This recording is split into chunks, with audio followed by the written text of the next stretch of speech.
Good morning and welcome to this episode of Inside Workplace Wellbeing. Today we're talking about a topic that definitely is one that a lot of people are resonating with, dealing with overwhelm and expectations in the workplace. I'm delighted to be joined by Emma York, who's a social media trainer, event speaker, mentor, and owner of Fresh Approach Digital. Emma, you are very welcome. Thank you so much for having me. It's a lot of hats, right? I'm telling you, but it's all good. And I love that you're coming from this conversation as a you help busy owners and their teams with bespoke training and strategies to tackle their digital goals.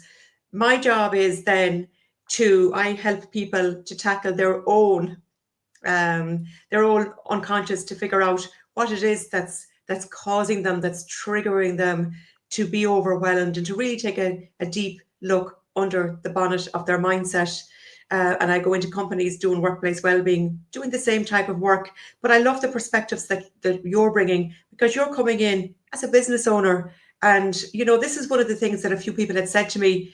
We don't own our own companies. We're busy business owners. We need to hear from someone like yourself. So delighted to have you here, Emma. It's a whole new type of session for me. As you know, I do a lot of this. I do a lot of speaking about social media and helping other business owners. And so this is a very new subject for me, actually talking about myself and what I experience. So thank you for giving me this opportunity. Not at all. And as I say, it is something that people actually have requested. So it's not like we're just deciding to have this conversation just for fun. It is something that I was just checking LinkedIn Live there, and we are live. So we have so much to dive into, but I'd love to start off firstly by asking you what overwhelm means to you, if that's okay, because then we can Yeah, talk and go deeper and deeper into this conversation. I think as a business owner, I think overwhelm can actually mean a lot of different things to me at different times of year, because I work with a lot of different people, sometimes project based one offs. I have some fantastic clients who I am with on a retainer basis, so constantly. So, and we have lots of peaks and troughs in our season, so to speak. And then I have all, as a person, as a human being, I have other things going on in my life as well. So, Really?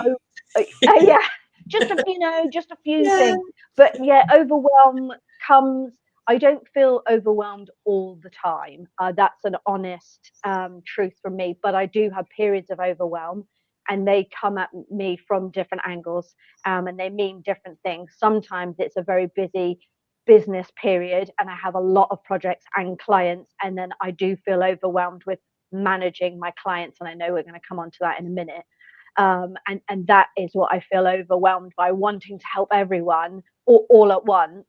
And then I do get bogged down in trying to deliver and offer value to everybody that I'm working for, and then also all of my mentees, and then also looking after myself. And I'm sure everyone can relate to this, the looking after myself bit, just away you go. So that's when I get overwhelmed. I'm just trying to juggling too many balls. Yeah, and that's it for a lot of solopreneurs like ourselves. Um, it's the self-care bit that often gets, it gets put aside, because how can you possibly take time to go to a Zumba class, which is one of my ones, or do this, or whatever it means to us, because like that, which brings us on to sort of, I suppose, expectations. So I love the way you speak about this, because we did have a little chat about it beforehand, about managing expectations. But expectations are personal to us. They're based on our own, underneath the bonnet of our mindset, our beliefs, our values, etc. So really, like, our expectations are a story we have, and the story that I have around my expectations, and you with your clients, I mean, they can be out of alignment with our clients. Let's say, for example, me, if I have my expectations going into a job, but the client has different expectations, and they're misaligned, and there's no communication. That's a huge one, isn't it? I'd love you to talk to us about expectations and how you manage them, and what you see, not just for your own, what you see as a woman that goes in and deals with lots of busy business owners. So it doesn't always have to be your personal take on it. It's with everything. Yeah, exactly that, and I know I'm not alone. And again, as I said, Definitely not. you don't often speak about this, and a lot of solopreneurs and sole traders, and we have to do everything, don't we? We have to do the doing of our job, and then also accounts and HR and everything else. So that's, and I learned quite early on in my career, and I've been going 11 years this year, yay me, Yeah. that to manage my clients' expectations, to make sure that communication internally is so, there's a process and a stream and an automation. When I worked out that that was the number one thing to do, everything else became a little bit easier, and my business overwhelm became less, because I realized very quickly that if I'm managing their expectations, they are not texting me at 6 p.m. on a Sunday. They're not calling me at 6 a.m. in the week, and I'm not getting those "can you just" messages, which they're the ones that just, they weigh on me. Can I just? No, I can't. Can you just? Because you know exactly what I do for you. You know what you pay me for, and then the "can you just," they mount up and they mount up. So there's never any "can you justs" with me. I try to get all of that done in the very early, what do we call that, onboarding stages of clients and mentees and training students. So, and I'm not trying to say that I did this overnight. This has taken me 10 and a half years to get Yeah. this right, to get that right. So my clients get everything that they want and a little bit more. Because if they think they're getting even more out of me, they love it. You know, it's that whole under promise, over deliver. So if all of my clients, my students, and my mentees think they're getting more out of me, but then I'm back here thinking, right, I've done everything they want, I'm getting paid, and I'm not overwhelmed, everyone is winning. So it really comes down to one thing, and it's communication. If you get the very most out of what you believe your clients want, and it's then all about listening, you listen to them, what they want, you tell them exactly what it is that you can deliver, and then give them 2 to 5% more, they're getting everything they want. And then you don't get those horrible red flag moments of the calling you, something really bad has happened, this didn't go viral, can you just, it's Sunday. And those become less and less. Yes, I do still have moments where clients get very overexcited and text and email and things like that, but it's less and less. And so communicating about the expectations of everybody, and also what I expect from Mhm. my clients, and mapping that out, that then leads to, in the main, excellent communication, really great value for everybody, and then my overwhelm becomes less. Oh yeah, totally. Or another one is, can I just pick your brain? Uh, yeah, and it's no disrespect to people, of course, but as you say, when we do deliver a service, we have to look after our own energy when we're doing everything. It's essential. So I love what you said there, and I think it's great for you to share that it's about mapping out this process. So can you just maybe can you give us a simple example of how you do this mapping out of the communication? It may sound like it's a very easy process, but everything's easy when we know how. But like you were sharing something today that somebody really takes a lot. So for someone that's actually in the midst of overwhelm and chaos, you could be really giving them that one tip today that takes them out of this. Yeah, it is very easy to say, I've worked out what my thing is and I do it, and that's really great, and then not help anyone else. So again, what works for me is, I am a massive fan of writing everything down. It works for me. I know it's 2024, and I do have thousands of apps on my phone that I use, and but what really works for me is writing everything down. Me too. So yeah, in the onboarding process with anybody, training student, mentee, and client specifically, it's about, what I tend to do is, and I learned this from somebody else, was interview people. They don't know they're being interviewed, but it is more of an interview. So I ask one really leading question, and I just allow them to talk. And then the more I listen, then the more notes I can take, and then I feel I get more out of them, rather than giving them a questionnaire, or just asking one question, or finding out what service they want and then giving them a quote. I tend to try and interview them a bit about what is it that they're not what they want to achieve, because in the main I know that it's either social media or marketing, because that's why they want to talk to me, right? So I kind of get that already. It's just, what are they really struggling with? What is it that's really, really causing you so much pain right now? And it is either we feel like we don't have enough time, and then they'll talk about time and staffing and all of those things internally, or it's finding out what's causing them so much pain and distress, and why they finally think that they need to spend money with someone like me. And then I just listen, and then I take all of that in, and then I block it down. And do you remember when maybe you were younger, and some people still do it now, you split your page into two bits, and you have pros and cons, or plus and minus, and then everything they've said I put into the two columns, the pluses and the minuses, and then the stuff in the minus column that's really, really causing them pain, then I work out what I do, what I can do for them, and how all of those would work to solve all those minuses. And then the pluses, I just put them together, because they are like the praise sandwich, the bread pieces, the good and the good, and then the bad in the middle, and that's the bit I can help you with. I'm the sandwich filling, so to speak. Oh, I love that. So, and that's how I go with it, and that's just how I do it. So I tend to listen more than I speak, and I really let them get out, not the marketing objectives, and not how much money they want to earn, and the website it's not about that. It's about, what are they really struggling with, what have they tried already, and then I take all of that and I write it down.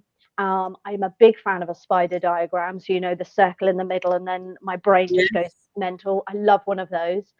So I do one of those after I speak to everybody, kind of immediately, because it's in here, because I'm at that age, that time, or that just period in my life where if I don't write something down, I have forgotten it. So I write everything down. That's great. And, a lot of people will resonate with this. We know each other from a mutual group that we're both involved in. And there's a lot of busy entrepreneurs in that group. And like, that's why I think it's so wonderful. Like you say, that's the way you do it. But that's like, it's a simple thing, but I never thought of doing that on the one each side of the page, but I think I might be taking on that. And that's why sharing these type of tools that we use are so wonderful, because we are helping other people. One of my teachers used to say, there's always someone 2 steps ahead of us in one area of our life, and we're always 2 steps behind someone else in another area of our life. So I think, this sharing of resources, it's what it's all about. That's what I love to share anyway. So I'd love you to just talk a little bit about, recognizing common red flags for you, to suggest that maybe you feel that you're beginning to overextend yourself, or again, maybe not even in the context of yourself, just in the whole context of work. What would common red flags to you suggest that while we might feel as though we're so organized, then we have our very busy periods and we can get caught up in the chaos. What then are red flags that we can sort of realize, I need to stop, pause, go back, or whatever? Can we talk a little bit about that? Yeah, and this is something I did really struggle with at the very beginning of my career, and when I went out on my own and started my business, was I felt like I had to be everything for everybody. I felt like I couldn't, and you've heard it before, niche, and finding a niche, and making sure you have a niche, and talking to specific. And I thought, if I niche, I'm not going to get enough business, and therefore I'm not going to get enough work, and I'm not going to have enough money, and then I'm not going to have all of those things. And I felt like I had to say yes to everything. I gave too much away for free, possibly.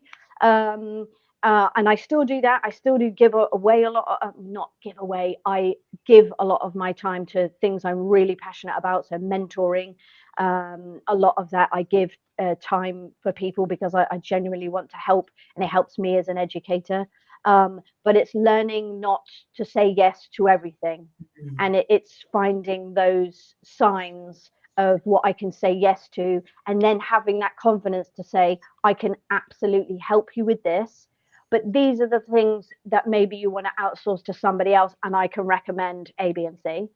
Or maybe you're actually looking for more of an agency or someone else, and I work with a whole raft of people, and then I can recommend more people, because sometimes it's actually identifying business that you have to say no to, even though you know possibly the money would help you earn more and have another holiday, all of those things. And I have stepped away from business now because I've had the foresight to be able to say, I don't really love the client. I could absolutely do the work, but I could already see it coming with at least 2 to 3 red flags.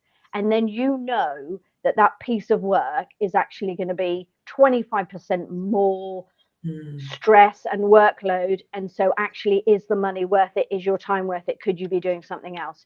So, again, I haven't been doing this my entire career. It's taken me a long time to learn this.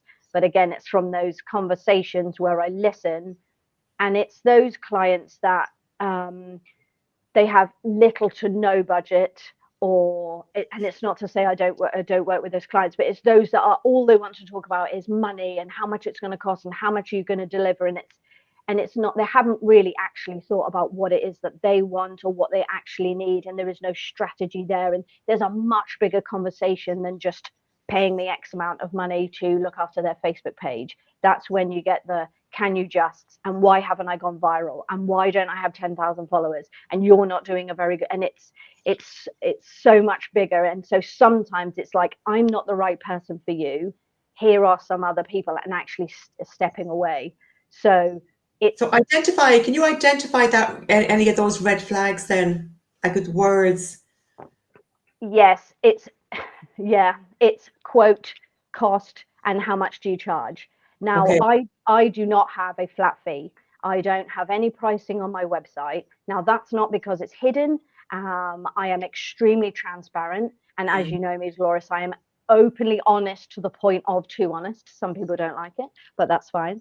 I structure all of my payment or what I charge to my clients around what they really need.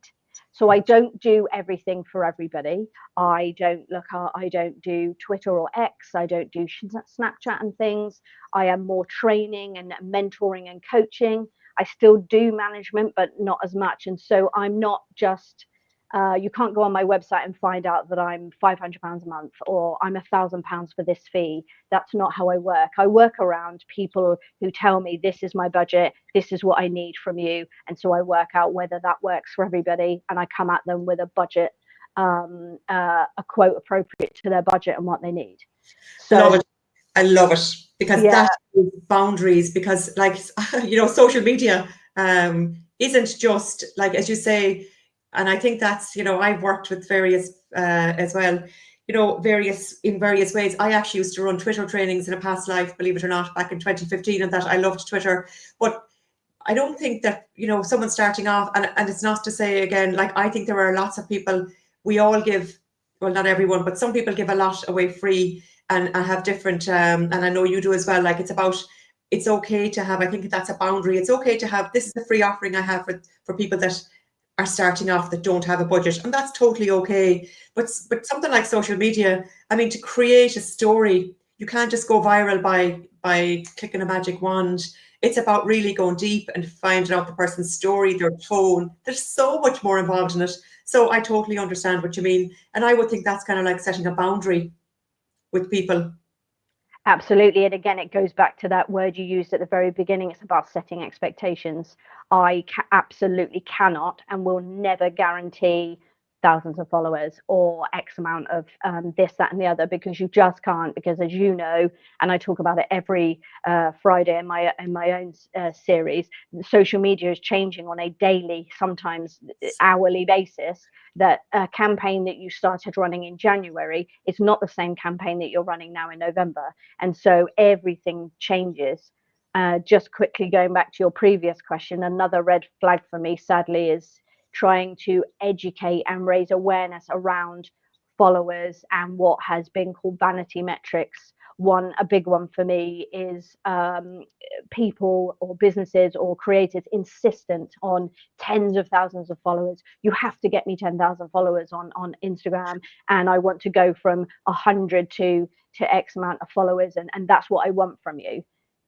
It is the education around how not important followers are. Yes, the more you have, the more reach, but you can get there through organic. And again, and that's why I've gone more into an educational route with what I deliver in my services, training and mentoring. I talk to a lot of business owners now who want me to manage their content, and I've actually said, actually let me come in and train your staff, upskill Mm, your own team who know your business 1,000 times better than I would. And yeah. I tend to, and that's the way that I'm going. So yeah, there are I love less that, red Emma. flags now. Yeah, no, I love it because this is a real conversation, and it's, it is about real things. And like that, the whole vanity metrics is like, I'm at the moment in the process of trying to grow my TikTok. I just decided from doing a course myself, I love learning, constant learner, that there's a segment of my audience on TikTok. And oh by, am I loving looking at the different things, and I'm trying out viral templates and things like that, and looking, but I'm doing it as sort of like, it's a bit of market research as well. Mm. So like, okay, yeah, it'd be lovely to grow followers, but like, there need to be people that I can help with their pain points. Then to me, I don't really want 10,000 people that aren't interested in what I do follow me, because I just don't see that. I've come to that stage in my life as well, I guess. I don't see the point. I want to be talking to people, because at the end of the day, I'm on TikTok for a reason. I'm promoting the work I do. Now I give away free stuff as well, obviously. Well, not obviously, but as well. But I am there as well, promoting my work there. But it has to be with people that actually then again resonate and want to be there. So yes, I've come, I think, at this stage to realize around boundaries too, and that whole topic about vanity metrics, it's pointless. Yeah, and it's just an education piece. Even it's just trying to help people understand how much all of the digital channels have changed, and a constant focus on follower numbers and the perception of being viral. That whole education piece. I'm trying really hard to change the mindset of a lot of people. So to be able to change the mindset of people and educate them as to where the digital platforms are right now, and then also where they're going, to be able to change their mindsets, they're going to actually achieve more, because then they're talking to people like me and yourself and other consultants and trainers, and they're going to get more out of those experts by understanding what it is that they really need. Nobody really needs 10,000 followers. It's nice to have, sure, but to organically get there will take years. And that's a good thing, because I would rather have 10 people follow me that are really interested in me, that get value from me, that recommend people to me who buy from me, than 10,000 followers and they're not really that interested. They followed me once during COVID and now don't really look at my content. That's the genuine truth. I would rather have 10 very engaged followers than 10,000 who don't really know who I am or what I do. I love it, and it's so true. But it is an educational piece, and I would love to see maybe some education around this for younger people as well, which of course, like a lot of the social media platforms are aimed towards a very young age group that don't, that, and I don't mean to be disrespectful, but like it is like a life experience. I mean, I'm in my 50s. I have more, I would like to think, emotional intelligence at this stage of my life than my own self when I was 15. So I mean, we can't expect teenagers to know it all. And I know that's not the audience we're talking to today. It's just an audience I work with. So I got a bit sidetracked there, sorry. But like, it is sales psychology at the end of the day, isn't it? And if we are training, or if the social media platforms are training young minds to think that they need to be viral, if they're the leaders of the future, what is it creating?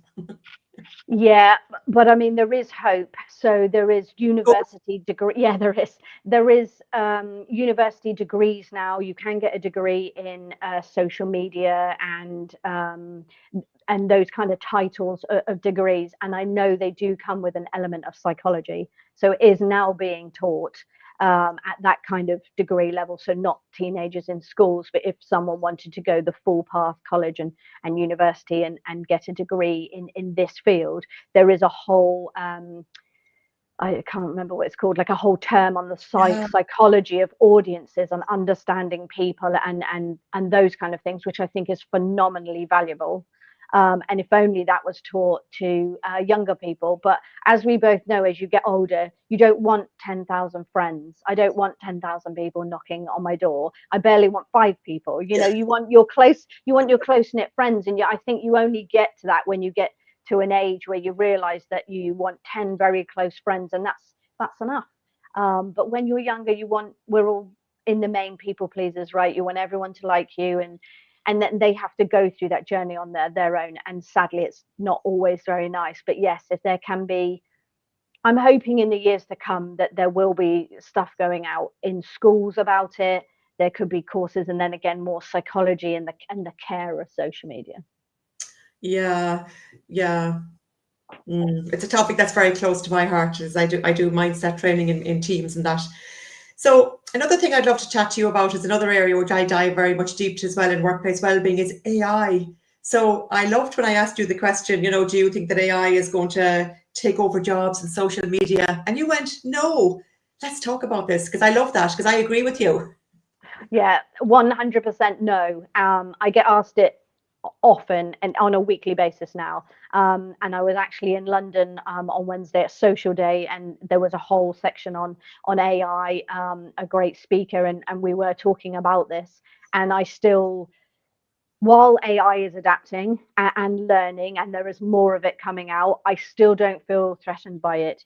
Eventually, there will become something, but that will be decades and decades, and I hopefully will be retired by then. Yeah. So, but I'm genuinely not worried, because you cannot, with everything that everyone has been through, computers and emails, and now TikTok and AI, you cannot take away a human element with all the robots and the AI and the speech and the face, and all of those things. You still can't take away a human element.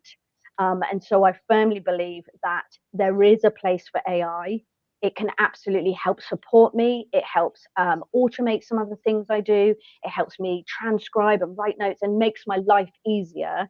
But I still have to be part of it. I don't use it to create any content 100%. I use it to help me give ideas and take my brainstorms and put them into lists and all of those kind of things.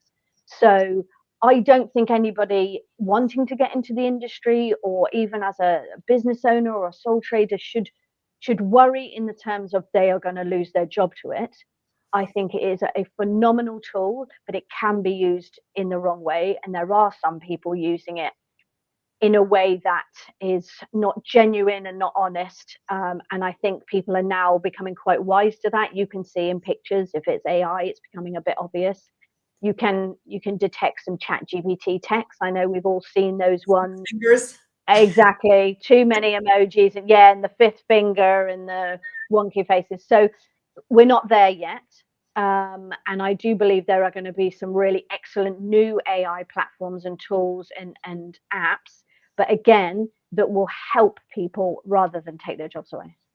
Yeah, because as well, AI is data driven, and as well as that, the fact that we also have unconscious biases as human beings, there's also this whole topic of bias within an AI system. And if people don't use it right like that, I mean, if you believe everything that that it throws out at you, then you could get yourself into trouble as well. Like maybe if you were let's say doing content for a client, because it's being fed data. So it is being fed biases by humans putting in the data. So I think it's an onus on us as well to be careful around that and to educate on that. And that's what I would see as well, where it won't take over, because it's about companies looking at the ethical way, the whole ethical story around AI. Absolutely, there's still so much more to learn, and that has to be done. Plagiarism is a huge one. Young people using it in schools, again, I think there is a place for it, but it's also quite worrying for teachers. They're having to be so much more diligent and looking at things and using tools to help understand if kids are writing whole essays and dissertations via AI. That is going to be an issue for quite a long time. But again, there are more tools, but people, you as a teacher, as an educator, you're going to know your students and things. And there are, yeah, as I say, there are more things being built right now, and everything is getting better. But from a creative point of view, there's still a long way to go. So copywriters and graphic designers and what we do, and educators, there's still so much need for real people I don't think people should be as scared as they need to be. There are frightening elements of it for sure, but there's still people who are scamming bank accounts via, the mail that you put in your bin, and you should be shredding things and all of those. There's lots that is scary right now, but it's again, I say education. It's about keeping people well informed of what the good is, the good, the bad, and the ugly, right? Yeah, totally. And there was one thing here I was looking for because I picked up on something that you had said. And do you see that, I suppose that AI can also help us with, does it have a role to play in managing expectations? Oh yes, I think it does. I like that part, bringing the beginning of the Yeah. conversation together with let's talking about AI and helping us with the whole, we're talking about managing expectations in a busy world. How can it do Yeah. that for us, Emma? Yes. So I think it could. I think if you we'll just use me as an example, right? I've met someone new, and I've done my whole listening, and I've interviewed them, and I've got all my notes, and I've spread it down into the pros and cons. You could input that data into some AI software, even Copilot or ChatGPT, or any of the ones that you like to use. There's so many out there now. I think you could create some kind of automation within an AI tool. Notion could be another one, where you put in all of the bits that you've created, all the notes, maybe a transcribe of a Zoom, or my plus and minus columns, and ask it. And this is where prompt engineering comes into it. You have to be able to get the very best out of any AI. You have to actually do the hard work at the beginning.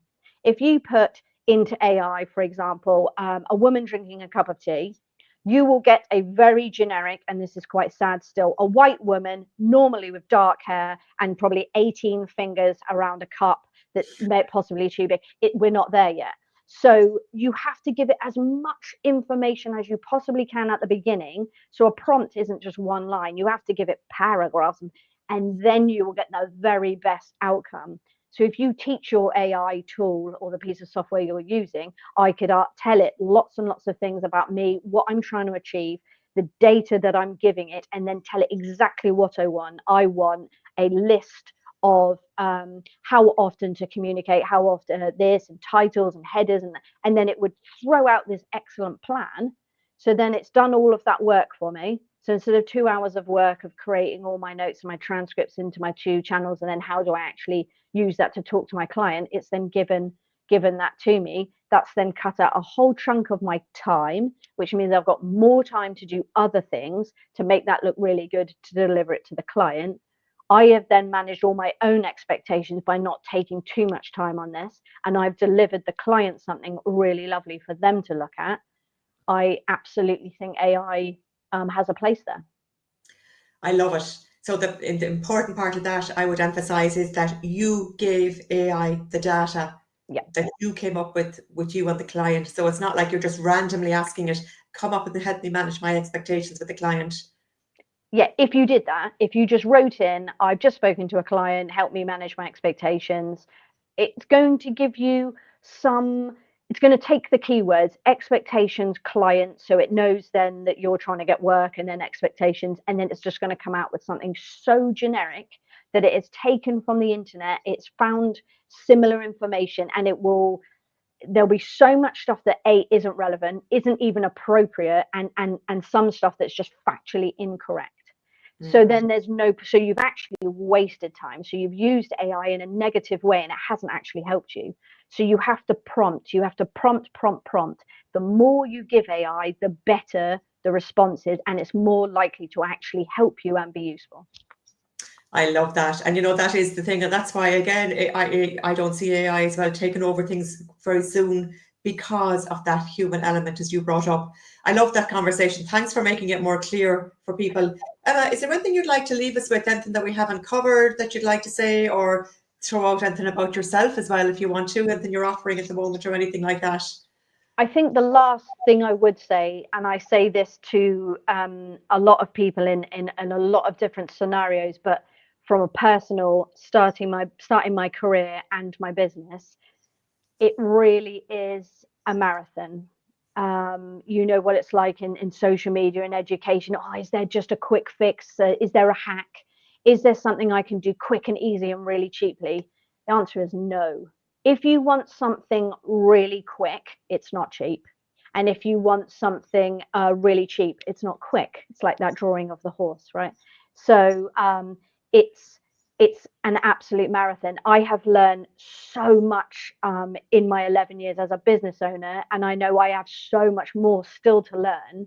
But like you, I love learning, and the more I learn, I can then pass that on. So what I would say is you can do things really, really quickly, but it's not always very easy and it's not cheap and it might not help with your expectations or your overwhelm.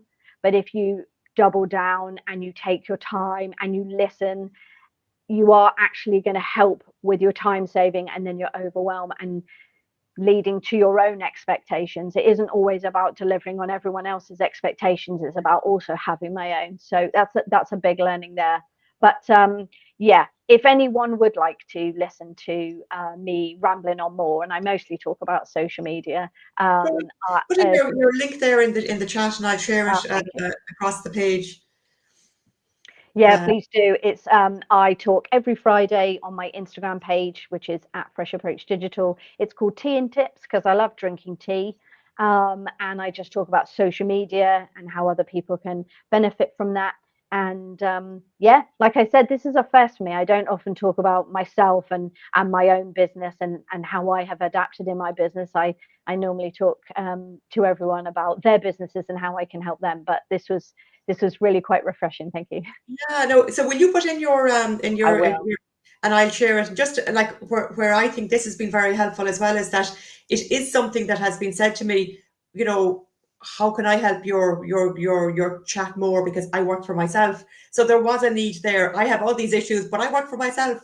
You know, so this is something that was requested.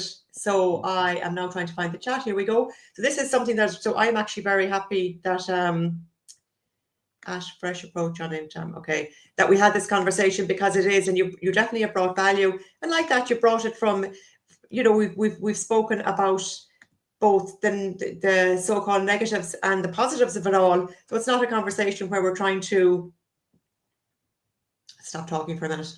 I sent it back to you by accident. So it's about really being very honest and, you know, defining what we need first, because when we know what we need, then we can be better in a position to give somebody else what they want.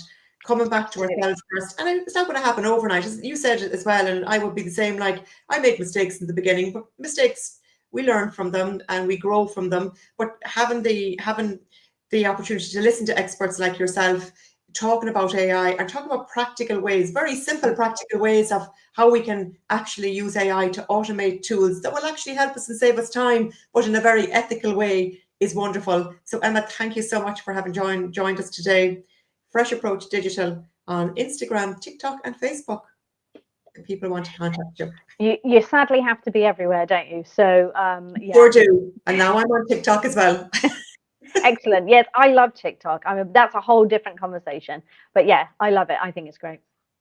Yeah, I'm getting there. You know, it's actually funny. And one last thing I'd say is, like, I find it fascinating where you turn on a video in TikTok and suddenly you've got eyelashes and you're like, oh, I like those eyelashes actually. But I've been doing that kind of in a way that or suddenly I get lipstick if I'm not.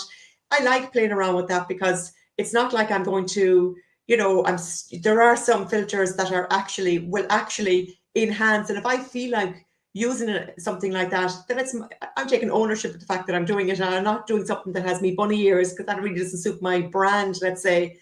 But I think it's okay to have fun sometimes too. Doesn't always have to be serious. Yeah, it doesn't matter what you're talking about as well. I get asked this a lot. Oh, I have a very serious business or a very serious product, or I work in, you know, XYZ, and I can't be seen on TikTok. You absolutely can, or Instagram or Facebook or any of them. There is a place for everybody everywhere, but you have to read the room, right? So if you wanted to share a really great tip or something, or yes, you don't want to go on there with, you know, a red face for Halloween and pumpkins in the background, that's probably not appropriate. But if you were, I don't know, lip syncing or doing something a bit fun, or just showcasing something else, yes, you can try all these things. And that's the wonderful thing about it. You can try, and if it doesn't land and it doesn't work, it doesn't matter.